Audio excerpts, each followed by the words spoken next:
Hey friends, it's Malachi Dawson. Welcome back to my channel. I'm so happy that you guys are here with me today. Cue the intro.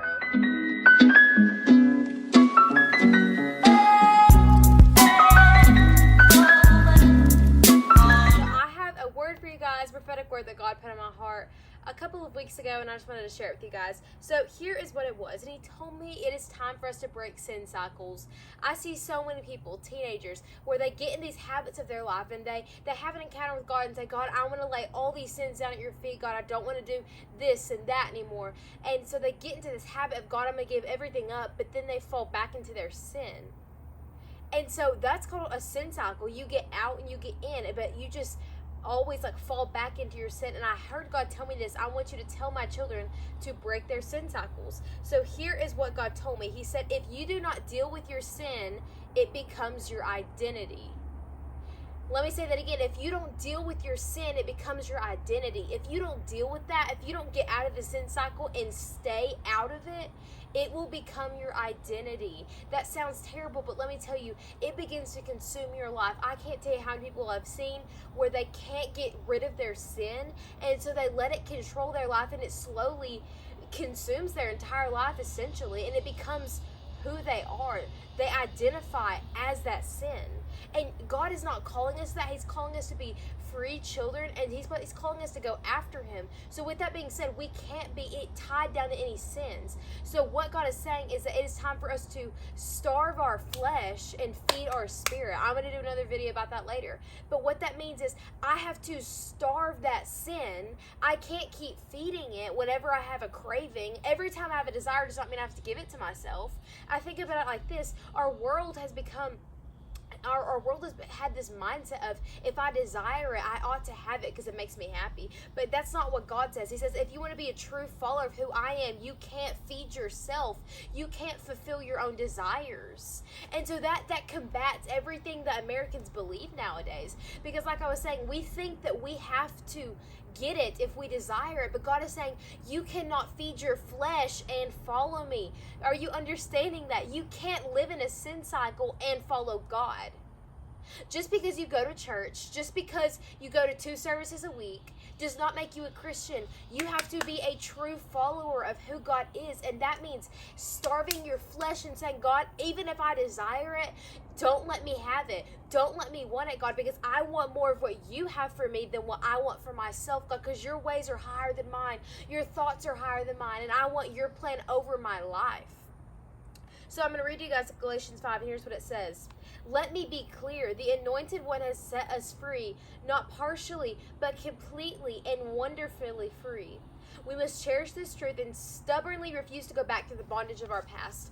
Whenever I think of that, I think of the Egyptians. Whenever they were brought out of Egypt, we all know that they wandered in the woods for 40 years. And why did they do that? It's because they couldn't go into the promised land because they were scared to overcome these giants. And one part that really is significant to me that I remember is the Egyptians, they got so sick of being in the middle ground, of being in their waiting season, because they could overcome that in their mind to go into what God has called them to. So they actually said, you know what, living in Egypt was better than it is now. And let me tell you this, if you stay in that middle ground, if you want to be set free from something, but then you stay and you wait in the middle ground and you won't step into what God's called you to do, you will be miserable. If you don't go after what God has called you to do, you will live a miserable, normal life. But God is saying, if you step into what I'm calling you to do, then you live life to the fullest. If you become a true follower of who God is, let me ask you this: who controls your life more, you or God? I'm serious. A lot of people think that they can be a follower of God and control their own life. But God is saying, no, I know better for you. I have to control your life. And He's not saying that to be rude. It's because He has these huge plans for us, and He has all of this for us. And He says, only if you could see it. So, whenever He tells us to do something, whenever He tells us to quit that job, whenever He tells us to step out and do something, we have to do it. We have to trust Him fully. And so back to what I was saying, breaking these sin cycles, I love the end, how it was saying, You must always cherish this truth and stubbornly refuse to go back to the bondage of your past. Like I was saying with the Egyptians, they said, you know what, I used to live better in Egypt, in the place that I used to be bound. And so many people, if you stay in that middle ground, you're going to wish you went back to your sin. You're going to wish to fall back into your sin.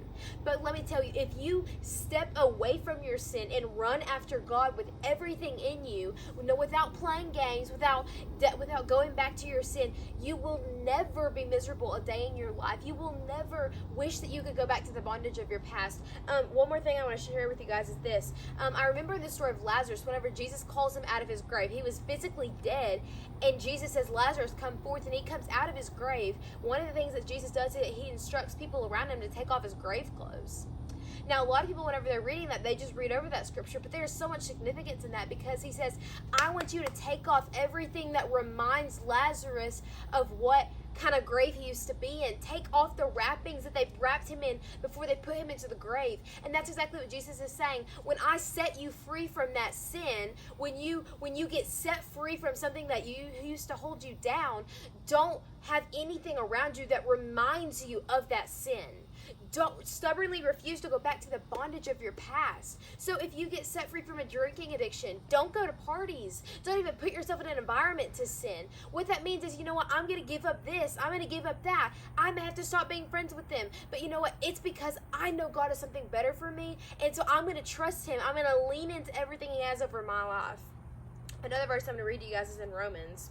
And we're going to go there. It says Romans 6:6, if everyone will flip with me there. And here is what it says. It says, could it be any clearer that our former identity is now and forever deprived of its power? For we are co-crucified with him to dismantle the stronghold of sin within us, so that we can not only continue to live one moment longer submitted to sin's power. And I love how it's saying, can you not see that the former version of you, the version of you that was held down in sin, the version of you that was bound to all of those things that you used to struggle with, is deprived of its power. That means sin has no power over you anymore. So why would you even flirt with the idea of sin? When God sets you free, you have to live free. You can't, okay, I think of this, I heard this in a message one time. He says, one of the guy that was preaching, he says, are you living abstinent from your sin, or are you living delivered? The difference between that is, if you're abstinent, that means I'm thinking in my mind, I'm not going to do that sin. I'm not going to go back to that.